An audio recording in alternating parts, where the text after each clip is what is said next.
everybody? Welcome to the Queen Comedy Podcast. And today I have a great guest for you guys. He is the funniest blind comedian in stand-up. This is crazy because you go, wait, how does that work? Oh, no, it works. He's hilarious, man. He's all over the place. I see him. I don't know how he's like in one city one day and another city the next day on the other coast. He's like all over the place. He's the best, man. Please give it for Leon the Jokester. Welcome, brother. How's it going? How you doing, James? How you doing, bro? Thanks for having me. Man, I'm so excited to have you. Dude, I love your hair, by the way. Like, I Oh, swear, thank you. your hair gets taller and taller every time I see a picture of you. I'm like, what is he doing? I want to figure that out. I can't get my hair to do any of that stuff. It just like lays down and dies, you know? Yeah, it's called African American Rogaine. I got it at Walmart, man. But yeah, I'm trying to do the burnt French fry look. At McDonald's, they burn my fries a lot. And while I'm there waiting, I was pulling my hair out, and this is how it came. So burnt French fries. Do you know, it reminds me of like Kid Play, which I think is like big again. Yeah. Like all of a sudden, like people are into like Kid Play again, which I grew up on that. I'm pretty sure you kind of grew up on that. Yeah. House Party was Yeah. classic and still is. And that's the thing. When I pick it out, it's just like Kid. Kid had the tallest. And so my thing is, I'm trying to get the locks, but the lady wants almost like $600, and I was like, man, just to twist my hair. And so I said, I'll just stand outside and just keep twisting and twisting until I'll let the birds help me. So it's all good. It's all good, man. So give everyone kind of like your background, how you got into comedy, what your journey is, because this is a unique thing that you have. Like, because I know you've done some things working at churches. You've done some. You're doing stand up. You're going to do some motivational speaking. You're doing all these things. Kind of give us your origin story, because this is a crazy journey for you, right? Yeah, it is, man. So should I put on the fake podcast? I want to make it feel official, bro. Like they forget. Okay, so this is the deal, James. Like, it's a crazy journey because I don't have the same story as a Stevie Wonder or Ray Charles. Like, I wasn't born blind. I used to drive several cars for years. It was in 2016. I was afflicted with an eye disease called retinitis pigmentosa. And so at this appointed time, I'm completely blind in my right eye, but I can still see out my left. But see, check this out. I'm 40 years old, and the optometrist told me at Dean McGeen in Oklahoma City that because I have a lot of black spots laying in the back of my retina, and my rods and cones are just constantly dying, that by the time I turn 50, that I would be completely blind, or at least only seeing out of like 20% out of my left eye. So the crazy part for me was I worked helping people with developmental disabilities for 5 years. I was a case manager, and I loved that job. I had to step down, James, because of losing sight. I was even almost to the point giving people their wrong checks. So I'm like, oh no. So left in good. I just want to say I left every job I've ever left was in good standing. So I left the job, stepped down. The news station, Channel 6 News out here in Tulsa, they came out to my apartment at the time, and they did a whole little story about me and stepping down as a case manager, helping people with developmental disabilities, and then becoming afflicted with my own disability with RP is what they call it now. So I told myself, Jim, I said, oh no, man, if I'm going blind, I need to still find a job. I still have to provide for my wife of 17 years and our son that's 13 years old. So I told myself in that moment, I'm going into comedy in that very moment. So that's 2016, July to be exact. I saw that at the Looney Bin Comedy Club. They were having a comedy a class, and intro to comedy. And the guy at the time was the manager of the club named Roy Johnson. And I paid $150, took the class. He taught me premise, punchline. He said, get up there and do your thing. A lot of the other comedians in the class at the time, they like backed out. They didn't even perform during the graduation night. I did. In fact, still to this day on my YouTube channel at Leon the Jokester on YouTube, the first performance I ever done at the Looney Bin from that graduation is still up there. And it's just amazing to me what happens when the obstacles get in your way and you have to make it work. So with comedy, it's just like anything else. It may not work, but there's something that happens. There's something special that happens, James, when it has to work. Like your back is against the wall, your bills are due, the rent's due, your wife, she needs groceries, my son, he's on the track team, he needs shoes. What is Leon the Jokester gonna do? So we created the character, Leon the Jokester. And, I start hitting the stages, open mics free. I start making $40 here and there. Then it got up to 500, then 1,000, $5,000 a show. I didn't know this life was possible, but that's what happens when you don't stop. 8 years in, that's where we're at. Now I'm teaching at the schools, the libraries. We're doing college tours. I mean, we're everywhere as the blind comedian, the funniest. Man, come on. Come on. Where we at? Where we at? Patrick Mahomes, we're not playing. That's amazing, man. That is, wow. Yeah, you know what? You're going to get that TED Talk. You're going to nail it. That right there, that's the beginning right there. That's the beginning of your TED Talk. Talking about that. Just was good. Yes, it was amazing. I'm like pumped right now, dude. I can't even tell you. Like, if anyone's listening to this and they're not pumped, y'all are missing something because dude, you blew my mind. That's amazing. I was wondering, I was like, man, I see him everywhere. Like, what is he doing? Like, how did you get there? 8 years? I'm at about 8 years.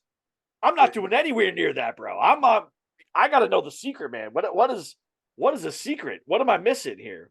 Well, the secret, it goes back to the original Karate Kid movie, wax on and wax off. A lot of people step into something and they think that they could skip over the wax on and wax off. And so what happened at the end of the movie when Mr. Miyagi asked Daniel's son, oh, man, Daniel's son, like, man, I've been doing this forever. I've been practicing. What's all this about? And then Mr. Miyagi had to show him, no, you've been practicing. You've been doing this. So I'm really big on principles and techniques, James. And so what I did was I took what Roy Johnson told me. He said, oh, the premise punchline. But I said, there has to be a little bit more to it. So I took what he taught me, wax on, wax off. And then I started reading books. I started watching videos. I started hitting the stages. I mean, all my original open mics are still uploaded on my page. And the thing that blows my mind too is to see the growth over time. Like my best friend in Jacksonville, Texas, Kevin Whitaker, he's my tour manager as well. And we talk all the time about this. We have to learn to trust the process. So with comedy, I look at it like Kobe Bryant. Kobe Bryant at the age of 18, when he went into the NBA, the first thing they say he started doing was shooting 1,000 shots in the gym. And he took Michael Jordan's tapes and he watched how Michael Jordan went to the left, how Michael Jordan went to the right. So he didn't even focus on the other players in the NBA. So I tell people, whenever you want to be the best of the best, you better sit down and study Jim Gaffigan. You better sit down and study Dave Chappelle, Kevin Hart, all of these different guys, because it becomes mixed martial arts comedy. That's what it becomes, because now you got a little piece of that, little piece of that. And what you're studying is not so much the material, but more so, how did Kevin Hart look when he told that joke? Did he turn his head this way?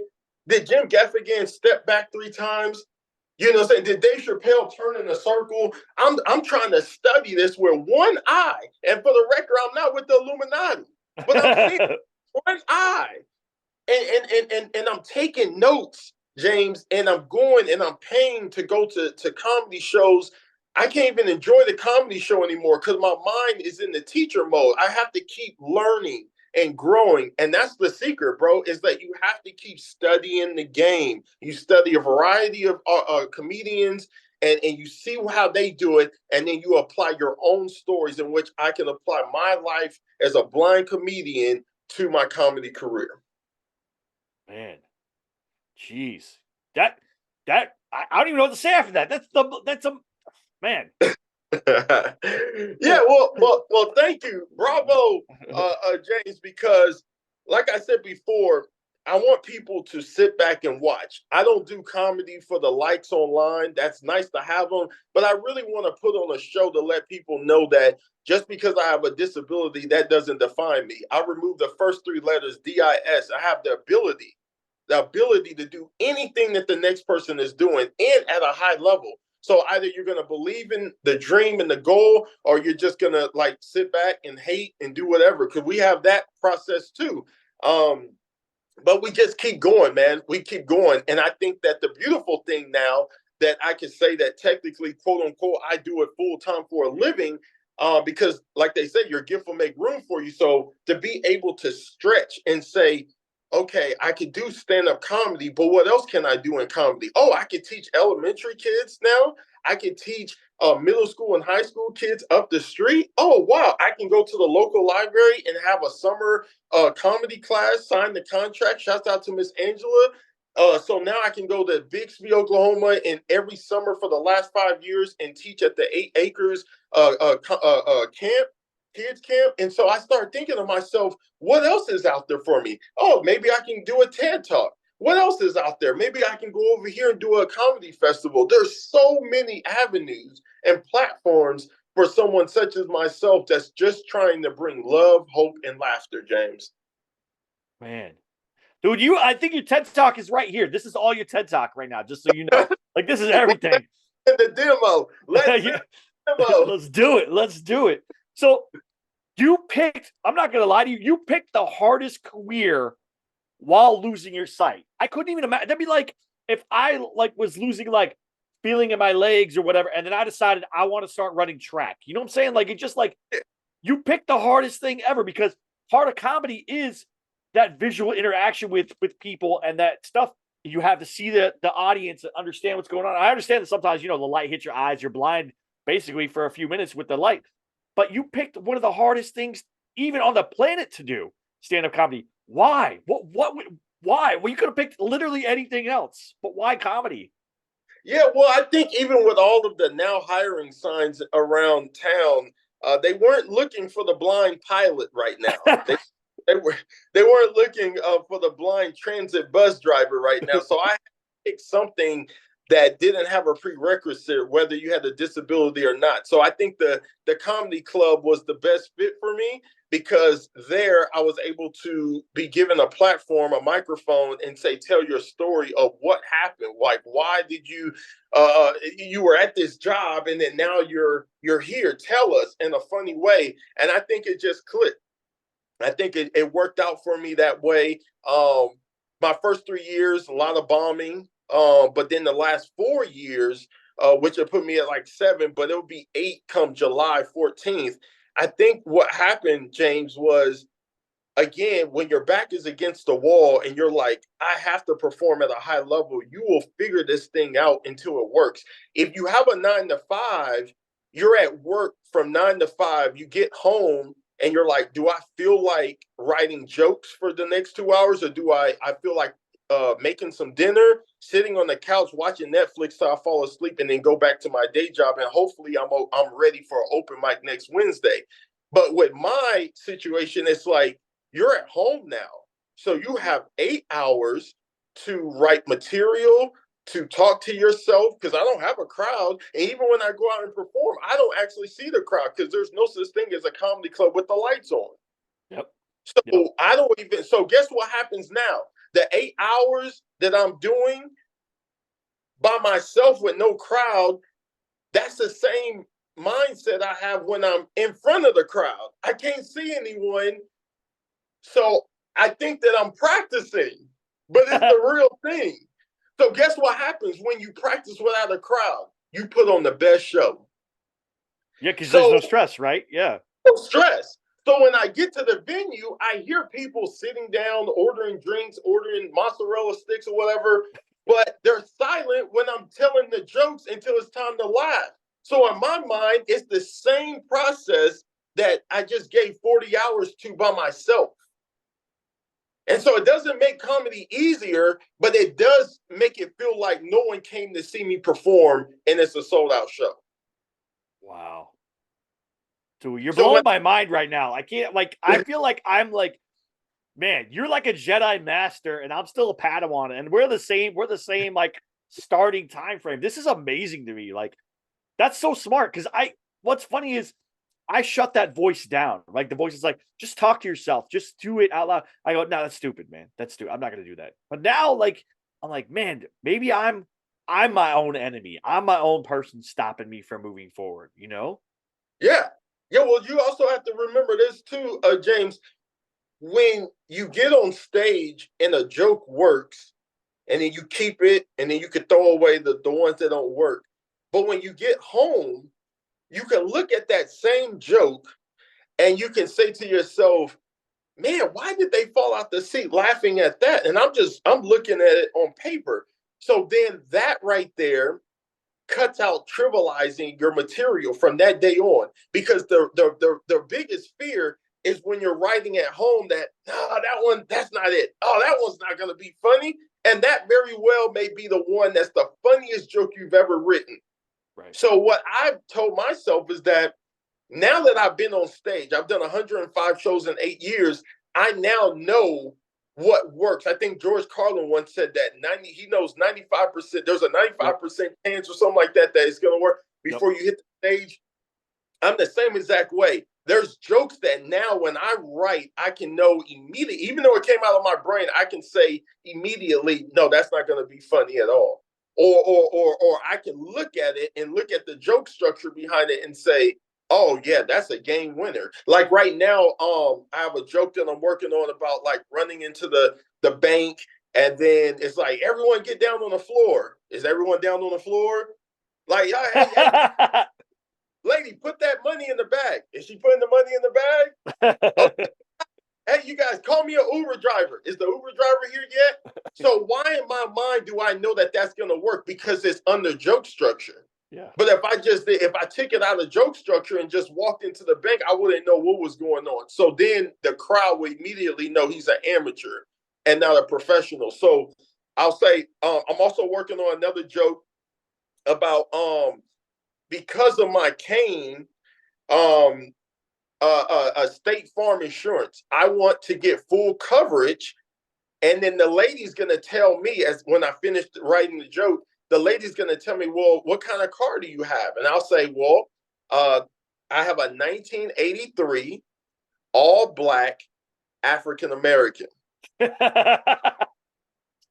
she's like, well, it's like, no, we don't give full coverage insurance for humans, it's for cars. And I'm like, ma'am, I'm blind, and I'm a bump into a lot of cars parked in the parking lot. I need full coverage insurance. So time out, James. So when I wrote that 2 weeks ago, it hasn't even been on stage yet, right? But because I've been doing it so long, I have a feeling that once I get done, that's going to be a great joke that can be added to my overall set. I like it. Because I'm not from the old school where I just keep the same set. I have to write new stuff consistently because I don't want to get stuck in that rut. Because what if I do this set and then someone comes to see me in 6 months and I'm doing the same thing, they're going to be able to say, oh, well, he's not really writing. But if I continue to write, you're going to get new material and you're going to lay it in joke structure, and then bam, you're ready to hit the stage, bro. I have over 3,000 original jokes in my notes section or in my iPhone. Woo! I love it. Because every day, all day long, I'm thinking of concepts and how to mix everything around. That's what I teach in my master class. In my intro to comedy class, I get everyone ready for comedy, the do's and the don'ts. But in my master class, I tell people, man, like the stage is your playground. So let's play. So let's get up there and act like a kid. Let's be extremely immature. And with me, I know that when I first hit the stage, people, they feel sorry for the blind man. But once I get into my groove after 2 or 3 jokes, and then it's over. Yeah. That's the thing, is that that you don't want them to feel bad for you. That's the opposite of the thing. You want them to have fun with you, right? You're taking it. Yeah, something bad happened to me, but guess what? I overcame it, which means when you talk to them or when they leave, they go, man, if he can do that, I can do anything, right? And that's a great motivation. That's your motivation portion right there already, Eddie, built into it. Seriously, like it is. And then, so when you're writing jokes, do you start with, the punchline, or do you start with a premise, or like what's your kind of joke writing? How do you do it? What's your process? Well, I think it's the same universal process as every other comedian in the world: the setup, premise, and punchline, act out. Right. Set up, punchline, and act out. And so if you have your setup, that's your expectation you're giving the crowd. Make sure your setup is no more than 1 or 2 sentences. Make sure that it's keeping people on the edge of their seat because they're expecting. That's what a setup is. You're giving them something to expect. Your premise is your why. Why should this connect with the setup and the punchline? Then the punchline is the surprise. Surprise, it's time to laugh. You hit them with 1 or 2 words. If you want a tagline underneath that, that's fine. If not, okay. They got the laugh, the act out. Nonverbal humor is always cool. I do a joke where in order for me to graduate, I graduated in the class of 2010 from ORU, Oral Roberts University. And in order for you to graduate, you have to take a swimming test. Well, the Black people there almost didn't graduate because they didn't know how to swim at the time. And I definitely didn't know how to swim. So I'm on stage acting like this is how Black people swim, and I'm doing movements. This is me underwater, James, and I'm on stage doing this. So when I learned, that was the first time I tried doing an act out. Like, you go back 7, 8 years, that was the first time I did an act out on stage, right? And I said, wow, everybody's laughing. Like, I mean, they're falling out their seat how I'm doing this act out. And after that, I said, man, every time I get a chance to write a joke or something, I need to have some act outs. I'm not saying all of my jokes have an act out, but the majority of them, I want to do something. When I went out to Indianapolis to do a show last month, I took this football with me. And 2 weeks before the show, I went to a place called Five Below. No, yeah. Yeah, you know about Five Below. Okay. Yeah. And they were selling these footballs for $5. I bought one. And as I started to brainstorm my show in Indianapolis, and I'm in Tulsa, Oklahoma, so I'm like, man, I've never been to Indiana before. Like, I need to say something that brings some proximity. And so I said to myself while in the hotel, I said, this week, the show is February 17th, but Super Bowl was the previous Sunday. So I said to myself, I need to do some research on the quarterback for the Indianapolis Colts. Lo and behold, the quarterback had got hurt. So I was able to create a joke in the hotel, like off the cusp, like, oh, I'm going to be the first blind quarterback for the Colts. And that joke just killed on stage. And I just loved it, man. And see, that's when you are not stuck in a box of, I got to do the same jokes for 10 years so people will like me. No, booking agents don't care about that. They want to see who's fresh. This young generation of comics, bro, from age 20 to 35, they're coming up with stuff like literally they're coming up with stuff every 5 seconds. So the old school comics, 70s, 80s, and 90s, you can have the same set because we didn't have social media, but now you better come with it. So I had my set, but then I started creating all new stuff in the hotel. I was so inspired. So the football joke, it worked out for me. I didn't throw the football, so I didn't have, some people had Obamacare and they didn't cover the. But I said to myself, James, I gotta stay sharp, bro. I gotta stay on the edge. I'm about to take comedy to the next level, bro. Funniest blind man to ever live. Let's go. So I did the joke. It killed. Great show, great feedback. And like I said before, man, we're about to take it to the next level. Man, you're amazing, man. Like, you just keep going. I love it. Is there a book, like, besides the class with Roy that you took, is there a book that you also really love or like really helped you learn more about comedy or form more of your comedy process? Yeah, my book. It's called Jokes, More Jokes, and Extra Jokes. And shouts out to my boy Henry, who's my barber. He actually took out the time out of his own busy schedule running his own barbershop to type the whole thing up for me for free, because when I get on the internet, sometimes it may take me about 100 years to type up a whole bunch of stuff. But basically what I did was I took my own concepts and I gave them to him. And because at the time he was also interested in doing like some comedy and stuff. So he said, man, with all the hard work that you're doing, Leon, I want to type up your first book and everything. So The book sold out immediately. I went through, shouts out to 48hourbooks.com out in Akron, Ohio. They published everything. I actually have 4 more books, but they're not all about comedy. It's just about my life in general. And so we have another book coming out for my masterclass of comedy, everything that I'm teaching in there. So we'll stay in contact, James, because I want to make sure that you get copies of all of my future things, and not only books, but we're coming out with a clothing line with the optometrist eye chart. With your name as the letters as it goes down. Oh, yeah. I love it. I love that. Yes, that's so awesome. And another thing we want to do, James, we want to do the cane. I want to have a fake version of a cane, kind of like a blow-up balloon, and people can actually purchase that at the merch table. So we got shades coming, bro. The Leon Baller Blockers, Hater Blocker Edition. You know what I'm saying? I'm blind. I can't see my haters. You know what I'm saying? It's all kinds of concepts that we have, bro, because this is a multi-million-dollar establishment. You know what I'm saying? Like when I got the vision the other day about starting my own booking agency, bro, why not? And it's going to be called Pearly Group Management. You know what I'm saying? Because I think it's time for me to take comedy to the next level. When agencies talk to me and they say, man, we're interested in signing you, I don't just sign on the dotted line. You know what I'm saying? Because I already know if someone's offering me $150K, that means I'm worth $5 million somewhere else. You know what I'm saying? If they offer me $5 million, that means I'm worth $50 million somewhere else. So I don't just jump the gun because I'm not doing this for fame or fortune. I still do retirement homes. So it's not for fame or fortune. Yeah. But my whole motto is love, hope, and laughter, James. So if I can give people love, hope, and laughter on and off the stage, then I fulfill my purpose in life, brother.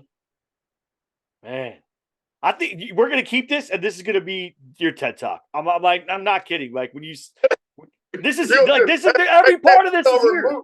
James, you're going to remove your face and just have me talk here and submit it. 100%, bro. 100%. This is it. This is the most motivational episode I've ever done. I am slacking. You're making me feel like I need to step up my game. That's crazy because I've already been I got to step up. I've been doing little by little, but now I feel like I'm going to jump. I'm jumping the shark. I'm going hard after this. It's amazing. Now, is your book on Amazon? Can people buy it on Amazon, or where can they buy it, or where can they get it and stuff? Nah, I'm old school, bro. Like Master P in New Orleans, we pop up, we pull up and pop the trunk. There you go. Out of that. Yeah, we do the handheld deal. Don't get it twisted. Shouts out to Jeff Bezos and everything. But one thing I've learned in life is that everybody wants to put their hand in the pot. So if I get it on Amazon too soon, then Jeff Bezos eats off of my blindness, and we can't have that. That's a no-no. So what we're doing now, with the $6-figure concepts, is that we're gonna sell at the shows. I'll definitely be sending books out where they need to go, because we don't want to give up the sauce to everybody, James, because we worked really hard on this. And there's a rapper, he passed away, named Nipsey Hussle. Yep. And people, and he was the first rapper to drop a mixtape, and he charged $100 for the mixtape. And I said, man, everybody in America who's ever sold a mixtape is only $5 or $10. Yeah. Why was his $100? And that's how I treat my books. That's how I'm gonna treat the T-shirts coming, the hats. I want it to be a deal where if you spend your hard-earned money, it's something that was different. Because I look at myself as an anomaly. You know what I'm saying? Like agencies have told me in Nashville, Tennessee, and they don't play around in that market with comedy. They said that, man, you don't realize how much potential you have, Leon.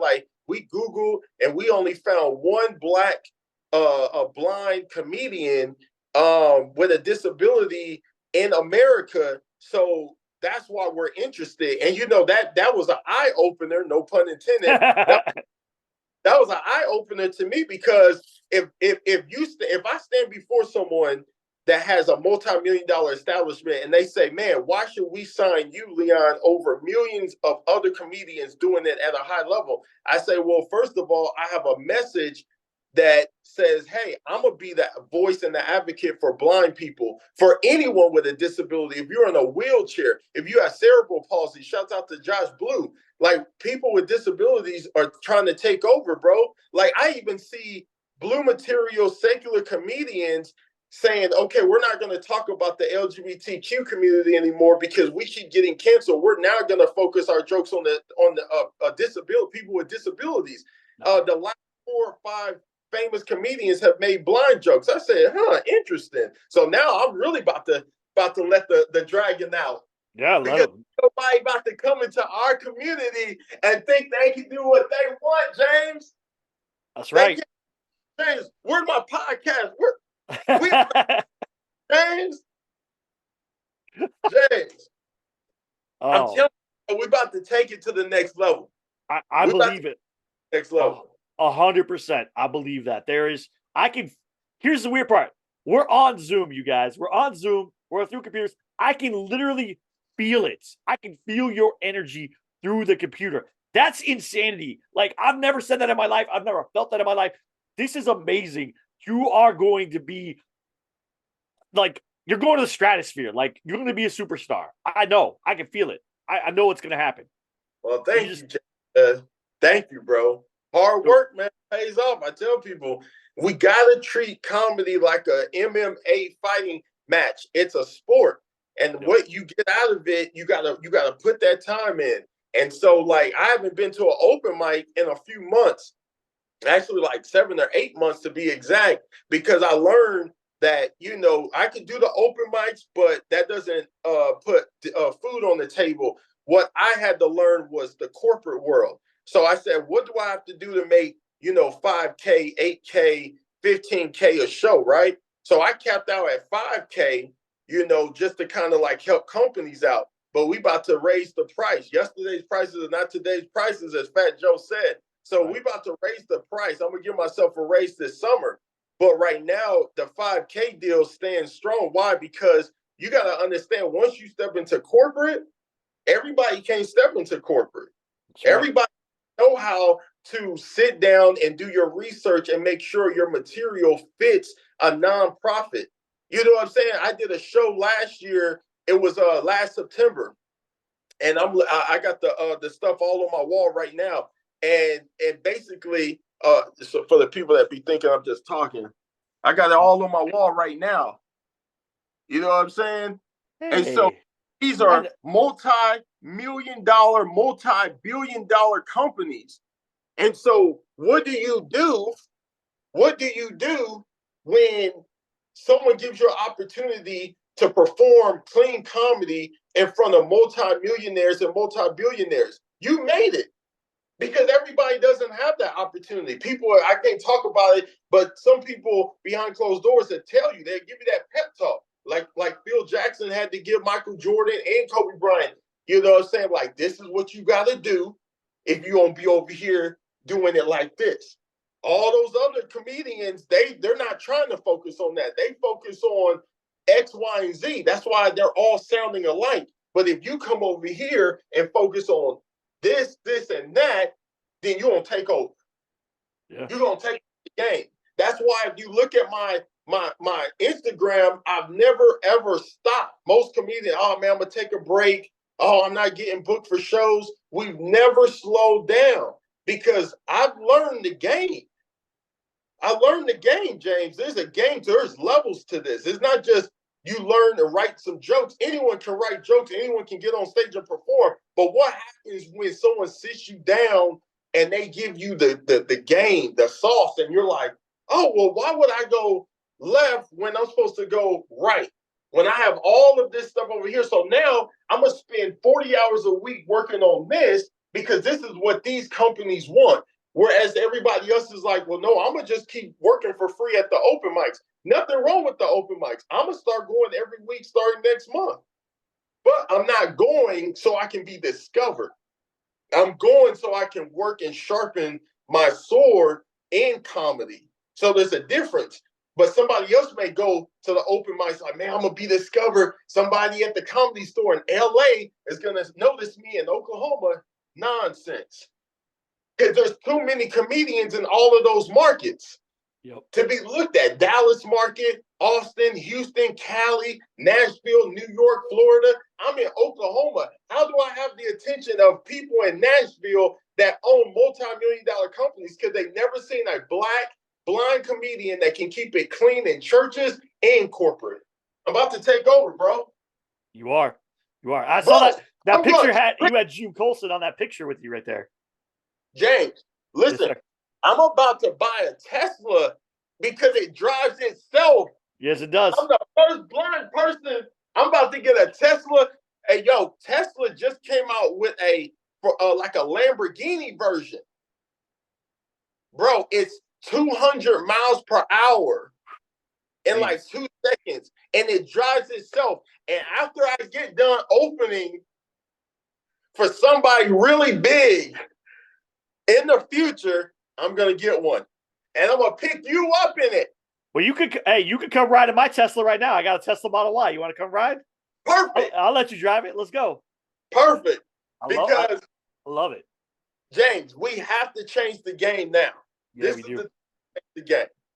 So I don't want people to think that I'm some arrogant blind guy. I'm just having fun. This is how I do my interviews, because this is what life is about. A lot of blind people have told me stories about how they went into depression, how they wanted to give up. But when they see me and all my energy, they say, man, retinitis pigmentosa doesn't put fear or have a grip on him. Yeah, I want to be able to pick up my son from school. I want to take my wife on a blind date, but I can't. But I can't, James. I love you, man. I love you. Nah, man, I love you. That's why we doing this, man. Yes. That's why we doing this, because we about to take over, bro. We about to change the game. It's a lot of energy. We got to change the game. You know what I'm saying? Diddy, the feds are coming into his mansion and all this stuff. We got to clean up, bro. The entertainment industry got to clean up, and we got to put a positive message out there, bro. Time out with all the negativity. We got to change the game for the better. I'm the voice for every person that has a disability. And even if you don't have a disability, I want to push you to the next level. And that's not even my TED Talk, bro. Amen, man. This is your TED Talk. I'm sorry, but this is your TED Talk. 100%. It's got everything you need in this for this to be your TED Talk. I'm clipping this out. I'm going to take my face and all my stuff out. I'm going to put this all together so you can have it, and you can take that and go, this is what I'm doing. This is my TED Talk. You did it. You're doing it right now. This is amazing.